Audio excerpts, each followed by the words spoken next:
urge incontinence, like put your key in the door and then all of a sudden you're busting for a week, if you're suffering from that, is to do a heel raise. So push yourself up onto your toes. You're standing up, put the key in the door, push up onto your toes. You can hold yourself up on your toes. You can go up and down a few times, see what works better for you. And basically what happens is when you push yourself up onto your toes, it stimulates a nerve around your ankle, the message feeds up and then stimulates a nerve in our pelvic floor called our pudendal nerve, and that will cause our pelvic floor to work more effectively.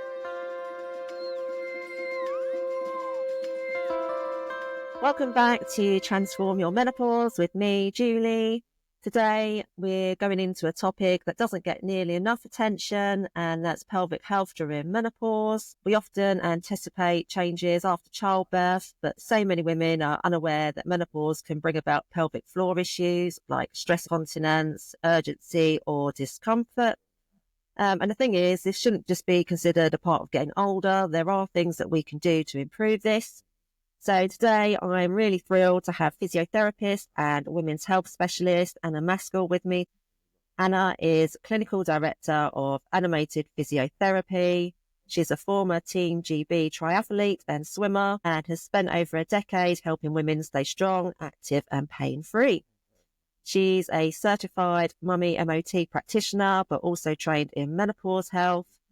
And she now offers menopause MOTs, supporting women through this stage of life with her expert advice on movement, strength and overall well-being. Welcome to the podcast, Anna. Thank you for having me. Oh, it's lovely to have you here today. So you've obviously got a lot of skills under your belt there, just from that introduction. So you've built your career supporting women through different life stages, from postnatal to menopause. What led you to specialise in pelvic health? Yeah, so I guess it started around a combination of when I was taking my classes and then lots of my friends started having babies and realised the lack of support that was around for women postnatally. So I think that sort of led me to do my initial pelvic health training and my mummy MOT training. And then I guess from taking my Pilates classes, many of the women that were coming to our classes were kind of going through the menopause and they were starting to face these new challenges. And I thought, you know what, like I need to be able to support these women better as well. Like coming to Pilates is great, but sometimes they need that little bit more. And I wanted to feel like I had that knowledge and that education to support the women that I was seeing day to day coming through my door.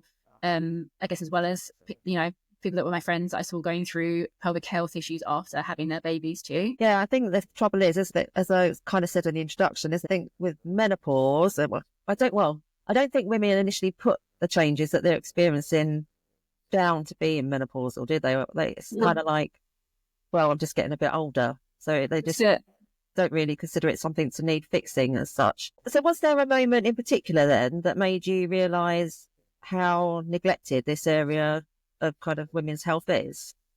I guess it wasn't one specific moment, but I think it is seeing those women come through my door like day in, day out, and the amount of women that would, you know, to pull me aside and say to me, oh, just let you know, like I'm starting to have these issues with leaking, or let me know that they've got a prolapse and they can feel that heaviness when they're exercising. They were worried about it and whether they should actually be there and exercising, and, you know, noticing that they were getting more aches and pains, and like you say, seeing those changes and just thinking that they were something that was happening because they were getting older. And it's kind of having that holistic approach and knowledge to be able to say it's not just that, and there are things that you can do to help it. And I guess you know, being in front of those women in my studio, at my classes, you know, I wanted to be able to give them more support than what they were currently getting, which is basically the thing.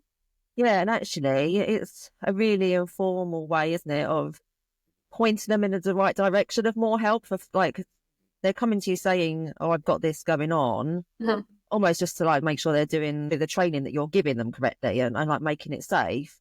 Yeah.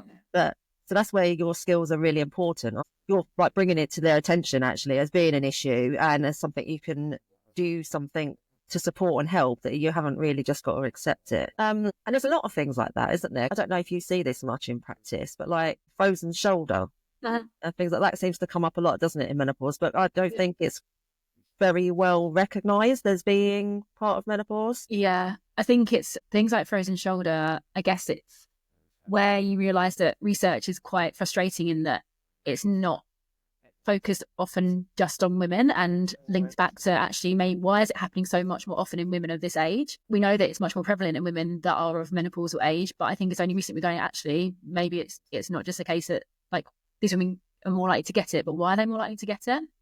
Yeah, like there's something else going on here. A lot of health research is based on men, isn't it? We're not essentially just mini men. No, exactly. And I think more that going on there. we are. I think we're gradually getting there, but I think it's frustrating, isn't it, that we're 50% of the population and we are different. Definitely. Okay, then. So when women come to you, then what are the kind of most common symptoms that are cropping up? Yeah, so if women are coming to me with symptoms, I guess the main things are they're noticing things like stress incontinence. So if they're like leaking, if they're coughing or sneezing or laughing, jumping, running, any sort of impact through their pelvic floor, if they're getting leaking from those activities. Urge incontinence is one that women complain of a lot, which I guess is that sudden urge of like you put your key in the door and you didn't think you even needed the toilet, and then all of a sudden you can't hold it any longer. So urge incontinence, and then pelvic organ prolapse. So I guess that feeling of heaviness. I think a lot of women will describe it as like that. I might get that sensation like a tampon's falling out. And that one, I think that almost seems to be the one that causes like the most worry in women. And the most, even though prolapse itself doesn't cause pain, I think a lot of women, if they are experiencing that, they become terrified to do anything because they think anything that when they're working their muscles and anything that puts load through their body might make it worse. So that really can cause really debilitating symptom for a woman to experience. And then the other one, which again, I think women are very, again, I don't think this is ever really disclosed to me apart from in like my like one-to-one appointments, is we call it VVA, so vulvovaginal atrophy. So it's the symptoms of like pain, dryness, discomfort around your vaginal area that happens because of those changes in estrogen, that dryness and that lack of integrity in the tissue basically from the change in estrogen can happen. And that can be a really debilitating thing, but something that people don't, I guess, people are much less likely to bring that one up around compared to the other ones, I find. Yeah, it's well, what I see in practice anyway, it's something that I think we kind of internalize, and it's something you don't want to share. And again, it's like, oh, well, I'm getting old, I'm just dry, that's the kind of part and parcel of it. But it's something that I always bring up in sessions with my clients, because I think once you open that door to that discussion, well, it's another whole aspect of your life, isn't it? I think a lot of the time women, I guess, they want to tell someone about it, but it's having that, knowing there's that space that it's okay to do that. So, for example, in my assessments, I always ask about like sexual function and if like sex is affected, and about pain and discomfort, dryness down there, because often it's something that people won't bring up, but they're kind of hoping that they'll be asked it, because then that takes that barrier down for you to say, actually, yes, that is what I'm experiencing. Yeah, you've opened the door for that conversation, doesn't it? And it's a whole set of symptoms, isn't it? Like the bladder weakness, the dryness, the pain. And, I think knowing that it's something that's relatively easy to resolve as well, like introducing like local estrogen and things like that. And there's different type of pessaries, you've got rings, there's lots of different options for whatever suits your lifestyle. And you haven't really you haven't got to accept the status quo. And there's things like cervical smears as well. I mean, I don't know if you do your like internal examinations as part of your physio. Yeah, you must have women that come along that you're like, come on, let's pop down the GP, let's get you some local topical estrogen, and let's make this whole experience so much easier.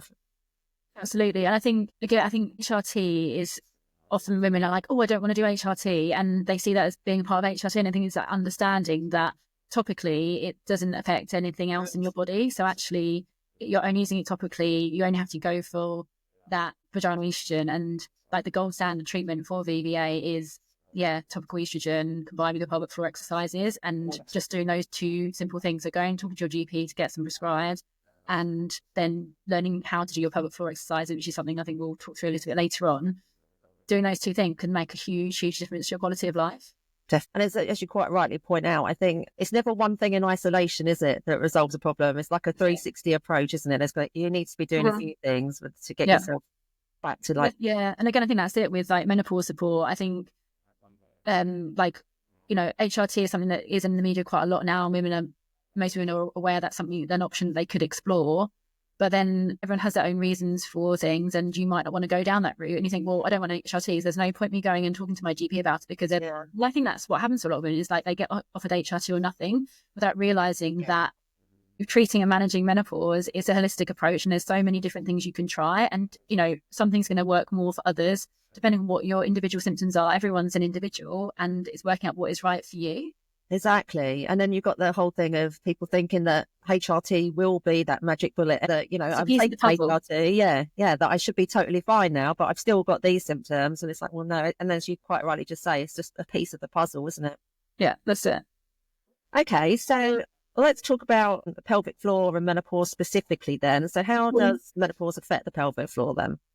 Yeah, so during the menopause, so the main thing that happens is that we get that decline in estrogen, and estrogen is responsible for so many things in our body. And so it plays a really key role in maintaining the strength and the elasticity of our tissues. So that includes our pelvic floor muscles and all of the muscles and all of the connective tissue in our bodies. So as those estrogen levels drop, our pelvic floor muscles can become weaker. The integrity of the tissues is less than what it was.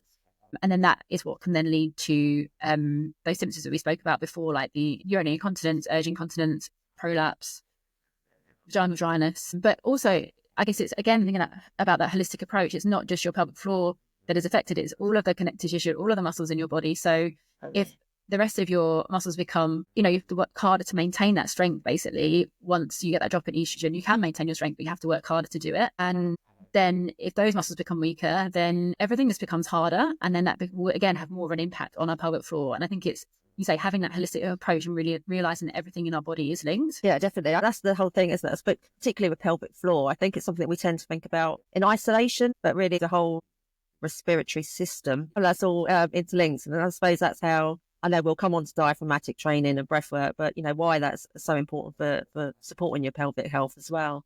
Yeah. And I think, again, maybe lots of women have heard of we should be doing our pelvic floor exercises, and maybe they know what they are. Maybe you don't really know how to do them. Most women don't know how to do them, but it's not just a case of okay, now you can do your pelvic floor exercises. That's it. That's going to be the cure for your pelvic floor. Again, it's that holistic approach, and actually keeping the rest of our bodies fit, strong and mobile. It's all going to impact on that. And again, like you say, bringing that whole, how are you breathing, as well as keeping our bodies strong generally, that's all going to impact our pelvic floor. So how do you see these symptoms affecting people in day-to-day life then? So I guess in terms of what they'll avoid and change. So I guess it's women will, sometimes they're avoiding social situations. That can be, I guess, any of the symptoms can lead to that. So I guess if you're experiencing stress incontinence, so then you're you don't want to put yourself in a situation where you're, I don't know, you don't want to go out and laugh. That's not a good thing. I don't know where the toilet is. I might need the toilet and I don't know where it's going to be. You need to know where the toilet is all the time. You're worried about like you say getting caught short if you're suffering with urge incontinence. Even I've had women that say they're prolapse, they find it, you can feel that heaviness. It tends to be worse when you're tired. So towards the end of the day, or if you're, you might turn down going out for a walk with your friends because you're actually I'm on my feet for too long, and that's when I really start to get that dragging sensation. With the vaginal dryness as well, a lot of women say, I can't wear my favorite jeans anymore because they really irritate those symptoms. So it can really just have a huge impact on your quality of life. With prolapse as well, I see so many women that maybe were active and were trying to do things in the gym, and then oh no, I've had these prolapse symptoms. I asked my GP about it, and they told me that I shouldn't do any lifting anymore. And I'm it's not completely true. There's ways that you can do it, and actually in the long run, if it's done in the right way, in a graded way, you should be able to build your strength back up, and you should be able to lift. And I think we know with the changes that happen to our bodies through menopause, that drop in estrogen, it affects our muscle mass and our bone density hugely. And if we're not doing resistance training, it's going to give us so many other issues. That's the benefit of working with someone like you. I think it gives women the confidence to get back to doing those sort of things. And I think when I see people for an appointment, I'd say, hopefully, fingers crossed, at the end of the appointment, they will say this anyway, but my goal is always at the end of the appointment for people to be like, I feel so much positive about this. Yeah. I think that's the thing. It's just having that education and understanding that, you can empower yourself to do those things, to make those changes, and it is possible. Yeah, something that I see quite a lot actually is women not drinking enough water. I'm not going to drink because I don't know where the toilet is, and so I'm not going to wake up in the night to go to the toilet if I stop drinking at 7 o'clock in the evening. But it's all the knock-ons, isn't it, of that as well? Yeah. So a lot of women don't realise how, like things like anxiety and how brain fog and clarity of thought, how much that is interlinked to something as simple as how much fluids you're taking on board and how well you're staying hydrated. So again, it's that connecting that whole bigger picture, isn't it? So the problem you might be having is with your pelvic floor, but you're making all your the rest of your menopause symptoms worse by, like say, not drinking enough water because of that. So I think that sometimes it's just making those small tweaks of going, actually, you know what, through the day, actually, I have four cups of coffee and I don't really drink any water. And you're actually like, you know what, if you just swap one of those cups of coffee for a glass of water instead, actually that's going to be much less irritable on your bladder, and you might feel like, you're going to feel much more hydrated from having water versus coffee. Just, making that a small change, like swapping one drink, but then that can really change the symptoms that you're experiencing. Yeah, and you're spot on as well. I find quite often it is those smaller tweaks that you can like really incorporate into your day-to-day life that layer up, don't they? So a kind of building, like layering up, that makes a big difference for people. And I think as women, like, we're all constantly overwhelmed with having too much to do. And I think when I knew I was going to do this, I didn't want to come on here and be like, you need to be doing this and you need to be doing this. Because I think, we've already got enough that we need to do. We've already got a massive to-do list and we're already feeling guilty for that 100 things we should have done that we haven't. So it's kind of knowing, what are those like really small things you can just incorporate into your day, make a part of your daily life that don't take you any extra time, but will actually, if you do it, make that really small change consistently, it will make that big difference to you. Well, since we're on that subject then, so have you got any recommendations or suggestions of building small changes in for people? Yeah, things that you can do that can really help. So I think with that, like with stress incontinence, so one of the things that you can do is basically being aware of like how to do your pelvic floor squeezes, not understanding the technique, and then incorporating basically a conscious squeeze called the nap into when you're doing it. So it's not something that's going to take you any more time, but it can really make a change in those symptoms that you're experiencing. So do you want me to talk through how to do a pelvic talk through it, yeah. Be helpful. And then hopefully if you can understand how to do that, then I can talk to you how to implement an app. And then that can be something that we can, you can start incorporating. Like I say, it doesn't take any time out of your day, but hopefully it will change your symptoms. So when we do a pelvic floor squeeze, a lot of women think they need to be squeezing their bum muscles, squeezing their thigh muscles, tightening their tummy muscles, and they get really tense. And again, like we were saying, with that link back to your diaphragm and your breath, actually, that's not really a great way to think about getting our pelvic floor to work. I guess the best imagery that you can think of when there's been a few studies around like different things that you can try to think about getting your pelvic floor to work effectively is to imagine that you're holding in wind. So imagine you're holding in a fart, and basically because of the way that our pelvic floor muscles, the anatomy of our pelvic floor muscles, we've got kind of a thicker musculature at the back. It feeds all the way forwards from our back passage past our front passage. So if you can get a good contraction posteriorly, that will cause those muscles to engage all the way around to the front and affect our pelvic floor muscles that sit around the control of our bladder too. So sitting down can be the most effective way to practice to start with, especially if sitting on a firmer surface, because you should be able to feel a lift of your sort of saddle area. But I always say to people, try and practice it in different positions. So you might be listening to this if you're out for a walk. You can do it while you're walking. You do it if you're standing, doing the washing up. It's great to try and practice that squeeze and isolation in different positions. So if you just imagine it holding wind, hopefully you can feel that you're getting that lift of your pelvic floor muscles, that lift of your saddle area without a squeeze of your bum muscles or a squeeze of your tummy muscles. Hopefully not squeezing your knees or inner thighs together when you're doing it. So that's our pelvic floor squeeze. And so the knack is to try and consciously think about doing that squeeze before you're to do something that puts pressure on your pelvic floor, so like coughing, laughing, sneezing. Sure. So what I like to get people to do, so if you're at the moment, so if you just do without thinking about your pelvic floor, if you bring your hand to your mouth and then you're going to cough, right?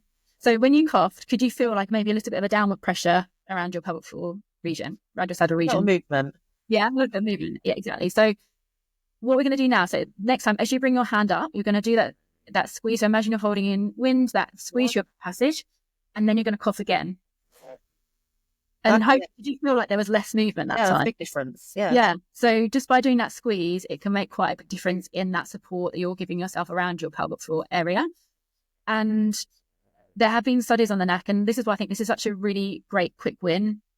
If you can consistently think to do that squeeze, so every time that cue is really good. Like bring your hand up to your mouth.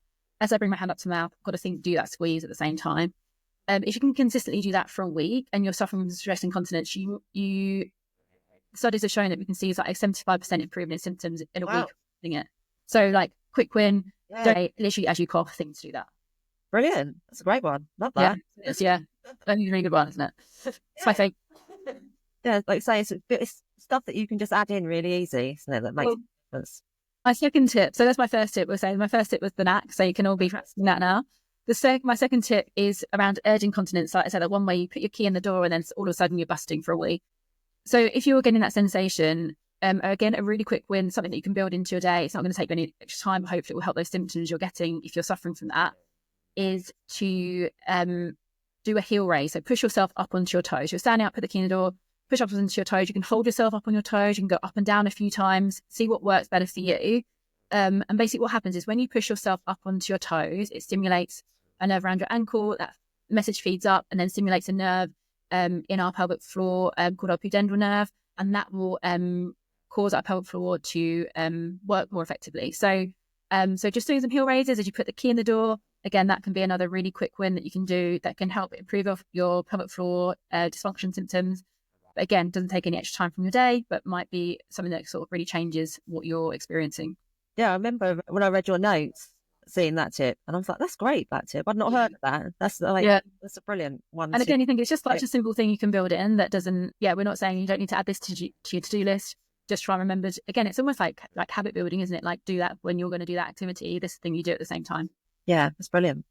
Okay, and then lastly, you've got about learning to relax your pelvic floor and a bit about the diaphragm.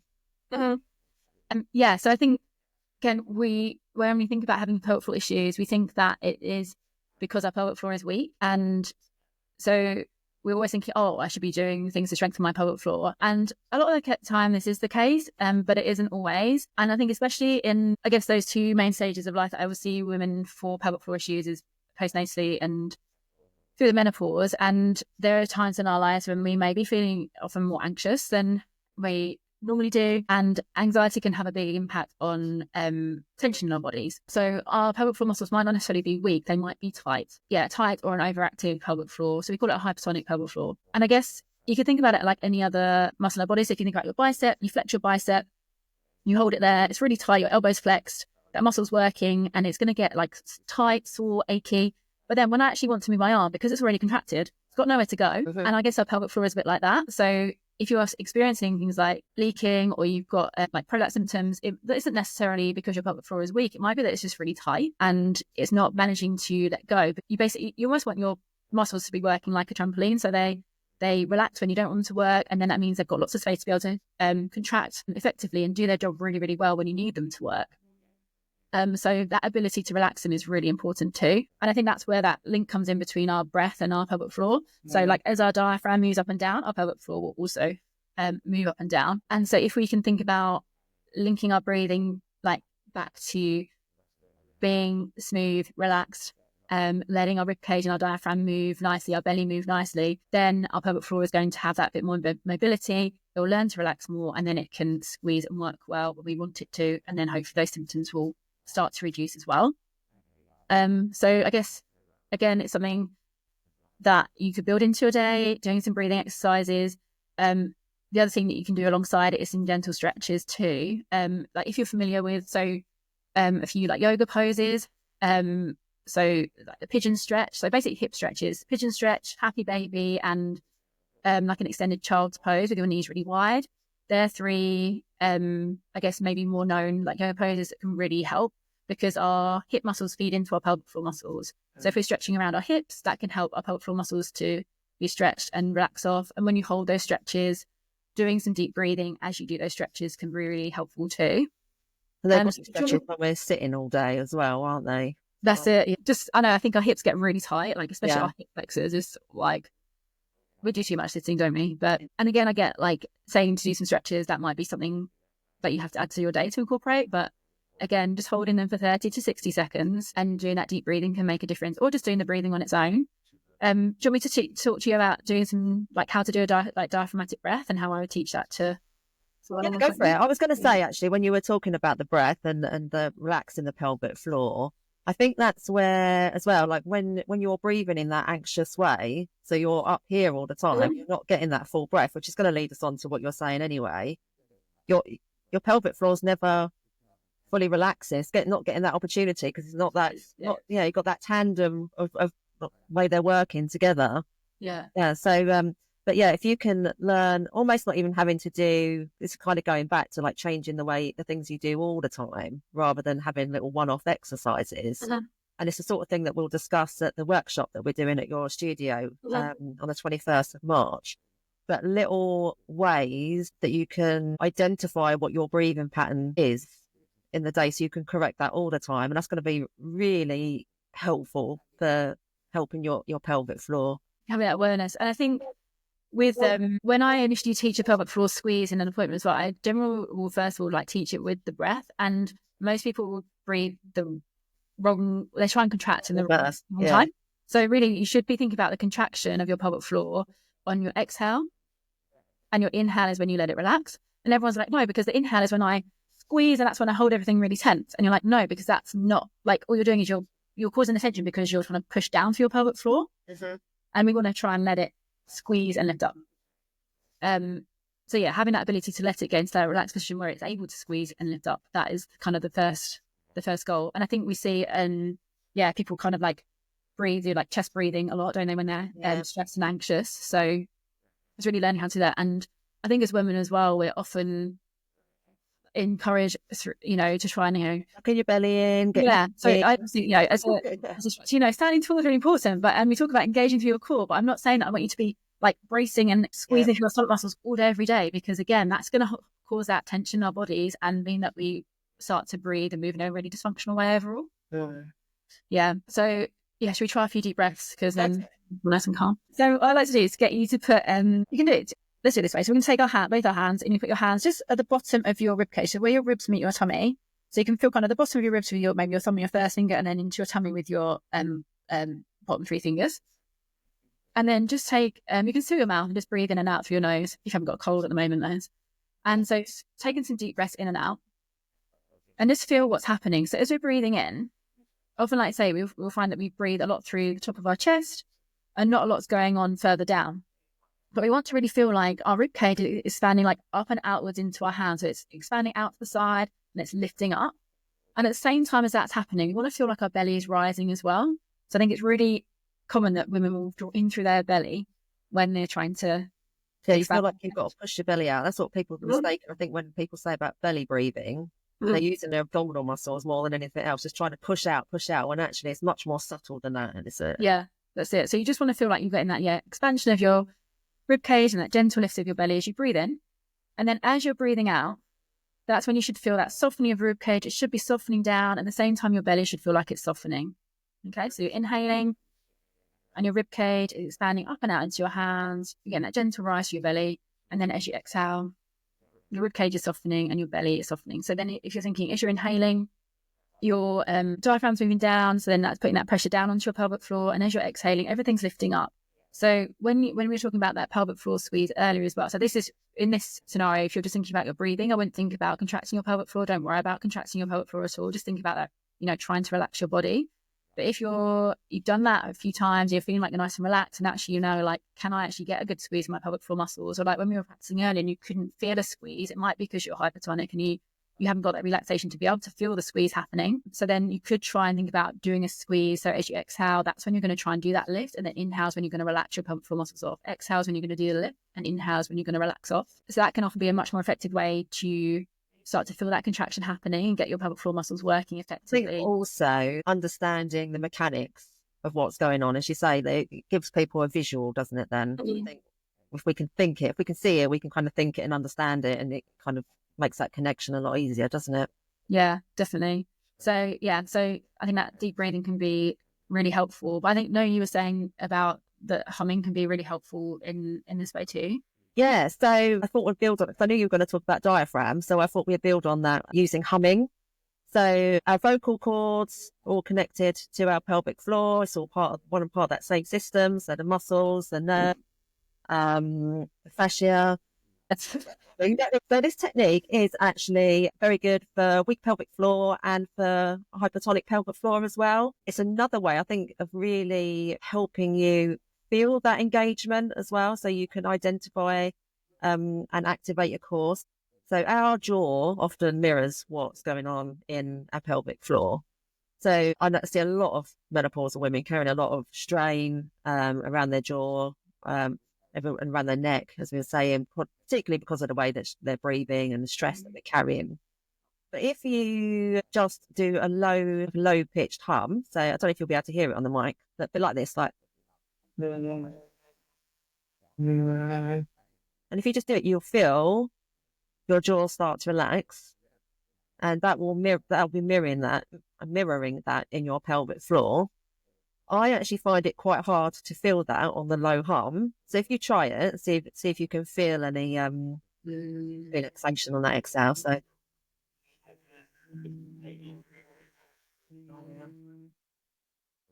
I find that quite hard. I know some other people feel it quite easily, but I think putting the reverse in, so if you do a high pitched, so it can be like a hum, or so you'll Oh, yeah. You can feel the difference. Oh, Yeah. so having that low hum is really helpful for relaxing, stretching out the pelvic floor. But equally, if you know that you need to work on activating and strengthening your core, having the high pitched, it's another way of getting that connection and working it into sort of things that you're doing in your practice. So knowing that, then we can use the hum. It's just like it's a nice thing to do when you're at home on your own. So I think it'll work really well if you're just listening along to the podcast at home. But it's also a great anxiety reliever, really helps with brain fog, and it really brings you kind of into your body, because how we do it, you have your hands over your ears, so you're covering everything else out, and it just takes like 6 rounds. So you don't have to worry about the inhale, because you'll just do the hum, taking it all the way through to the end until you feel the urge to breathe in again. So should we go do a few rounds of that, see how that feels? So all we need to do is just get comfortable in your chair, relax your shoulders, feel everything soften down, and you can just soften your gaze or close your eyes if you feel comfortable. And we'll just do a few breaths in through the nose, out through the mouth, just to relax first off. So just in your own time.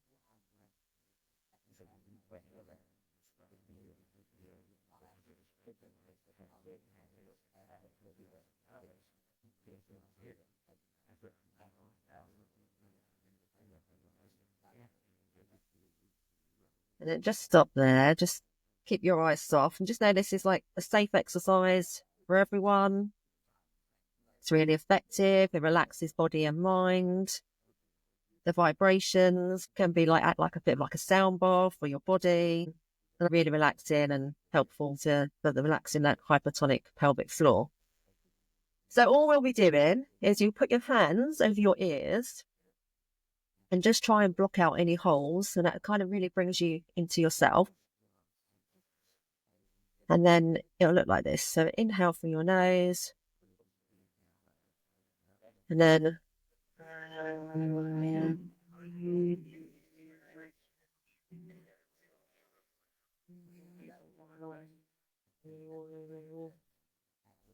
inhale again in your own time.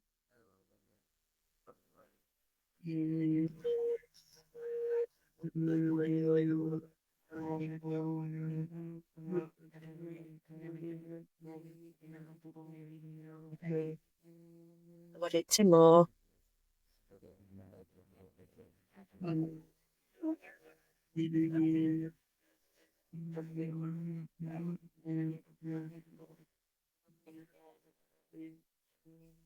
Just noticing your belly inflate on your inhale.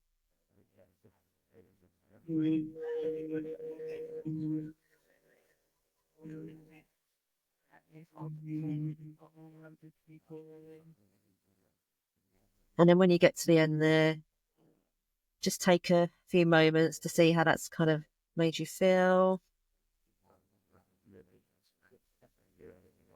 Really notice a difference in my jaw. Yeah, it's like that tension.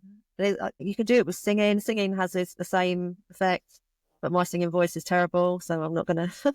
Mine too. I'm not going to put that on you. Or hum instead. That's it. Sit with the humming. Yeah, it's interesting. And I also was thinking is it good to do like one high pitched one at the start, and then you realize that it's almost like a self-assessment. You can really feel that difference when you do the low hum, then, can't you? And definitely, like, the more we did it, the more I could really feel that change in my jaw from it.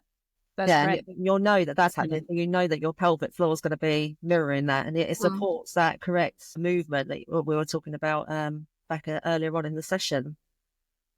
Okay, so I think that's everything. Was there anything else you wanted to add in there, or anything that we've missed? I guess the only other thing is that we've gone through like a few things that are more thinking about our pelvic floor in isolation, and it's knowing that I know we were saying earlier on about how all of our body's linked, and that it's not, once we get our pelvic floor, I think once you've mastered that technique and you're getting confident with those squeezes, it's thinking about how can we incorporate this into day-to-day life. We don't just want our pelvic floor to work when we are thinking about it working. We want it to function well when we're coughing, sneezing, running, jumping, lifting up something heavy. So it's thinking about that, like, again, like holistic approach with things, and that it's not just about doing those pelvic floor squeezes, but thinking about that holistic whole body exercise. I think that is where I guess, like, I found the Pilates to be so helpful for women as well, because it does bring in that it is it's a whole body exercise. You're using body weight to do it. It works on our body, but you do have that bit more focus on your pelvic floor at the same time. So that is, I guess, where I found that that's been so helpful for women as well. And I know, thinking about going to a Pilates class and finding time to do some exercise in isolation where we're working all of our body, but maybe just having that little bit of conscious thought about our pelvic floor at the same time, that maybe that is an extra thing for you to do, but it's looking at how you can maybe incorporate something like that into your week, a couple of times a week. Pilates, very good. I know when I was coming back from injury, I was doing a bit of reformer Pilates, and it was like the game changer for me. And actually, it was at that point, I think, that I realised I'd never really been engaging my core correctly. So there's a lot of benefits, I think, with Pilates, like you say. Yeah. Okay then, Anna, this has been incredibly valuable. Thanks for coming on and sharing your expertise this morning. Thank you for having me. So where can people find you then? Okay, so physically we're based in a studio in Billericay in Essex. So I hold my one-to-one appointments and our in-person Pilates classes from there. Our website is animatedphysio.co.uk. I'm on Instagram as well, Animated Physio. And as well as doing our in-person things as well, we do stream all of our classes online at the same time as being live in the studio. So you can join us from anywhere with the classes. We've got an on-demand library as well as having in-person classes. So if you're looking for that bit of accountability, people, I think we started them in the pandemic, but they carried on. We've got loads of people that still do online classes, and just find having that thing to log on to. Again, it keeps you accountable with keeping up with what you need to do to get your body feeling its best. So so we've got the in-person class as well as the online options there. And people can have that first free session. So we do. So we offer a first class for free. So we always think, like, come along, try a class, give it a go. And then the way that we really work is that we kind of run our classes from a membership point of view, because I know that to see those changes, you need to stick with things consistently. And I think that is the best way to try and get you to do something consistently, is to, if you're signing up to a membership, that then you should be turning up regularly to make those changes. I don't really want people to come along once and then never see them again, because you're not going to, book a class once a month. You're not going to get those changes that you're after. And it is all about making those consistent changes over time, isn't it?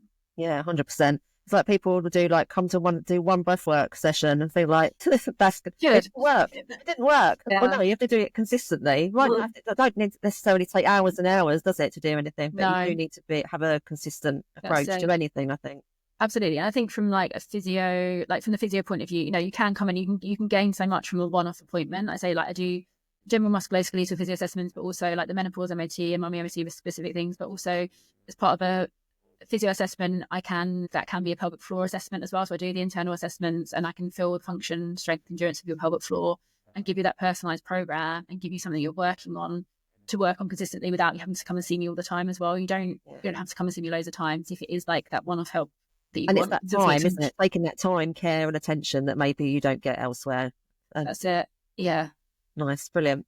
Okay, so if people are listening along and they're interested in learning a little bit more about how breathwork can support their pelvic floor or their other menopause symptoms, then we've got the Introduction to Breathwork for Menopause workshop at your studio.